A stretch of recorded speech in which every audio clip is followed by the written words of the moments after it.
प्रभा देवी के दो बेटे थे, जिसमें से बड़ा बेटा विनोद और छोटा बेटा मोहित था।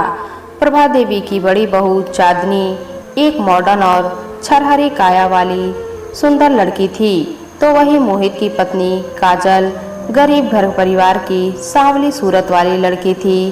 काजल अपने परिवार की जिम्मेदारियों को भली भांति निभाती थी, जबकि चांदनी का सारा ध्यान सिर्फ अपने मेकअप और फिगर को बनाने में ही रहता था। एक रोज, ये लीजिए मम्मी जी आपकी मनपसंद अदरक लौंग इलायची वाली चाय। छोटी बहू, तू हम सभी की ज़रूरतों का कितना ख्याल रखती है। अरे जरा अपने शरीर को आराम भी दिया कर। सुबह पहली किरण के साथ उठती है और सारा दिन घर के काम काज ही निपटाती रहती है। अरे थोड़ा कष्ट अपनी जेठानी को भी उठाने दिया कर और उसे भी कुछ जिम्मेदारियां निभाने दिया कर। वैसे है कहाँ वो, माँ जी जेठानी जी तो अभी सो रही हैं और पूजा पाठ करने के बाद आपको चाय चाहिए होती है, इसलिए मैंने ही बना दी। जन्मदिन की ढेरों मुबारकबाद छोटी बहू। अब आज के दिन तो इस घर गृहस्थी से छुट्टी ले और अपने पति के साथ कहीं बाहर घूमा। शुक्रिया माँ जी। अपनी सास के पाँव छूकर काजल खुश होकर अपने कमरे में चली जाती है। तभी प्रभा देवी भगवान का शुक्रिया अदा करते हुए कहती है, तेरा लाख लाख शुक्र है भगवान, जो तूने मेरी झोली में काजल नाम के इस हीरे को डाला है। तूने मेरे बुझे घर में चंद का प्रकाश भेजा है, छोटी बहू के रूप में, जिसकी रोशनी पूरे घर में फैली हुई है। बस मेरी यही दुआ है तुझसे कि इस जीवन में कभी अंधेरा ना आए। मोहित और काजल का रिश्ता सदा सलामत रहे और इनके बीच कभी कोई खटाश ना आए। पीछे खड़ी चांदनी उनकी सारी बातें सुन रही होती है और अपने मन में हंसते हुए कहती है, जितनी दुआएं देनी है इसे दे। लो सासू माँ, भले ही ये सारे घर में प्रकाश फैलाए, लेकिन इसकी खुद की जिंदगी में तो अंधेरा ही होगा, क्योंकि इसके चाँद के चांदनी तो मैं हूँ। मोहित तो आखिरकार मुझ पर ही लट्टू है। उधर काजल अपने कमरे में मोहित से कहती है, मोहित आप आज के दिन भी ऑफिस जा रहे हैं क्यों? आज क्या है, दिवाली है जो घर पर बैठकर पूजा करूं तुम्हारी, या तुझसे शाहरुख खान की तरह रोमांटिक बातें करूं? Just look at you. काली तो तुम थी ही, अब तो तुम मोटी और भद्दी भी हो गई हो। पता नहीं मेरी किस्मत खराब थी जो ऐसी बीवी मेरे पल्ले पड़ गई। अपने जन्मदिन पर पति के मुंह से बधाई की जगह बेइज्जती की बातें सुनकर काजल दुखी हो जाती है, तो वहीं दरवाजे के बाहर खड़ी चांदनी यह सब सुनकर खुश हो जाती है और मन में सोचती है, अरे वाह, मेरी काली देवरानी के जन्मदिन की ऐसी शुरुआत सचमुच सुनकर बहुत मजा ही आ गया। अब यही सही समय है आग में घी डालने का। चांदनी उनके कमरे में जाती है और कहती है, अरे क्या हुआ मेरे हैंडसम देवर जी, क्यों मेरी सांवली सलोनी देवरानी पर भड़क रहे हैं? जरा कुछ सीखो मेरी भाभी से। शादी के इतने वक्त बाद भी इन्होंने अपने फिगर को कितने अच्छे से मेंटेन करके रखा है। मोहित, शायद आप भूल रहे हैं कि मैं एक बच्चे की माँ हूँ और माँ बनने के बाद एक औरत के शरीर में परिवर्तन आते हैं, उसकी त्वचा और शरीर में फर्क पड़ जाता है। मैं एक पत्नी होने के साथ साथ माँ भी हूँ, जबकि जेठानी जी अभी माँ के सुख से वंचित हैं। यह बात सुनकर चांदनी गुस्से में वहाँ से चली जाती है। मोहित भी बैग उठाकर ऑफिस के लिए निकलने में लगता है।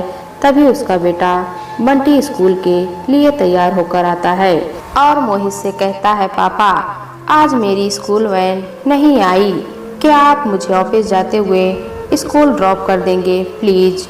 बस माँ की तरह बेटा भी मुझे बस परेशानी देने आता है, मुझसे ये सब चोचलेबाजी नहीं होती। चल अब भाग यहाँ से। इसी तरह मोहित अपने बेटे को झिटकारते हुए वहाँ से चला जाता है। बंटी रोते हुए अपनी माँ से कहता है, माँ सभी के पापा उन्हें स्कूल छोड़ने जाते हैं, फिर मेरे पापा कभी मुझे छोड़ने क्यों नहीं जाते, और वो हमेशा ही हम दोनों से गुस्से में बात क्यों करते हैं? नहीं बच्चे, पापा को ऑफिस के लिए देर हो रही थी ना, इसलिए वो थोड़े गुस्से में थे। चलो मैं तुम्हें स्कूल ड्रॉप कराती हूँ। ऐसे ही कुछ दिन बीत जाते हैं। एक रोज जब काजल बाजार से सब्जी लेकर घर आ रही होती है, तो वह चांदनी और मोहित को हाथों में हाथ डाले होटल से बाहर निकलते हुए देख लेती है। यह दृश्य देखकर काजल हैरान रह जाती है और उसके मन में हजारों सवाल उमड़ पड़ते हैं। मन में सोचते हुए ये दोनों होटल में एक साथ, कहीं इन दोनों के बीच कुछ गलत। नहीं, मैं बेकार में ये सब बातें सोच रही हूँ। देवर भाभी के बीच में तो माँ बेटे का रिश्ता होता है, बिना किसी सबूत के कोई लांछन लगाना गलत होगा। इसी कश्मकश में काजल घर पहुँच जाती है, लेकिन दिन भर उसके मन में यही कश्मकश चलती रहती है। रात को जब काजल अपने कमरे में सो रही होती है तो आधी रात को बंटी को प्यास लगती है और वह काजल से पानी मांगता है। काजल उठकर किचन में पानी लेने जाती है, तभी उसे चांदनी के कमरे से किसी के हंसने की आवाज़ आती है। अरे, जेठ जी की तो आज नाइट शिफ्ट है। फिर ये जेठानी जी के कमरे से किसकी आवाज़ आ रही है? काजल खिड़की से झाँक कर देखती है तो वह नज़ारा देख कर दंग रह जाती है। कमरे में चांदनी और मोहित एक दूसरे की बाहों में बाहें डाले बिस्तर पर लेटे हुए होते हैं। मोहित चांदनी से कहता है, सच कहूँ चांदनी, तुम्हारे साथ ये रात सचमुच कयामत की रात लग रही है। आज बातें बनाना बंद भी करो स्वीट हार्ट, और ये बताओ कि कब तक हमें यूं ही दुनिया से छुपते छुपाते मिलना होगा। भगवान ने हमारी शादी दो अलग अलग लोगों से करवा दी, और वो भी बिना हमारे टाइप के लोगों से। तुम तो बिल्कुल मेरे टाइप के हो, हैंडसम एवं डेयरिंग देवर, इसलिए मैं तुम्हारे भैया को बिल्कुल भी भाव नहीं देती।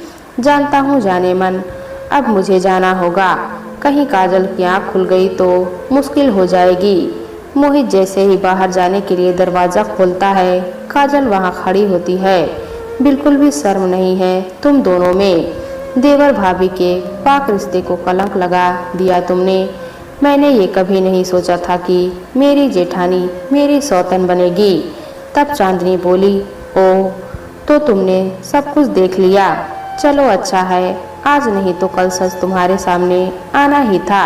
हाँ, और अब यह सच्चाई मैं दुनिया के सामने लाकर रहूंगी। बहुत धोखा दे लिया तुमने हम सबको, चांदनी धमकी देकर बोली। खबरदार जो तुमने ऐसा कुछ सोचा भी, वरना तुम्हारी बंटी को इस दुनिया से रुखसत होने में देर नहीं लगेगी। मोहित, ये औरत तुम्हारे सामने तुम्हारे बच्चे को जान लेने की धमकी दे रही है और तुम चुपचाप तमाशा देख रहे हो। अरे, कौन बच्चा, किसका बच्चा? तुम और बंटी तो बस मेरी एक भूल हो। तुम दोनों जियो या मरो, इससे मुझे कोई फर्क नहीं पड़ता, समझी?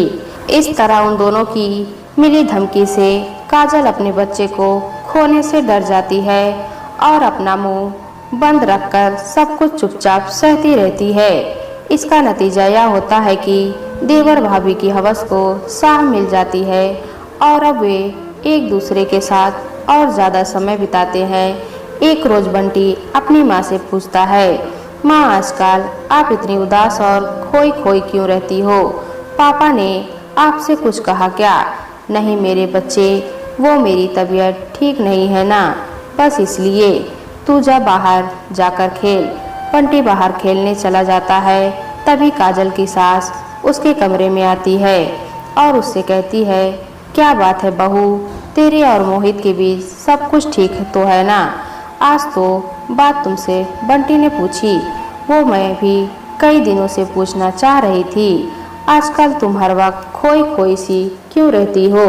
पता नहीं क्यों, लेकिन मेरा उदास चेहरा देखकर ऐसा लगता है कि जैसे कोई सौतन तुझे ढा रही हो।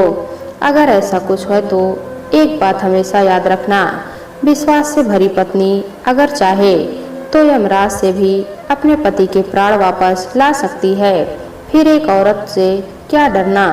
या कहकर उसकी सास वहां से चली जाती है।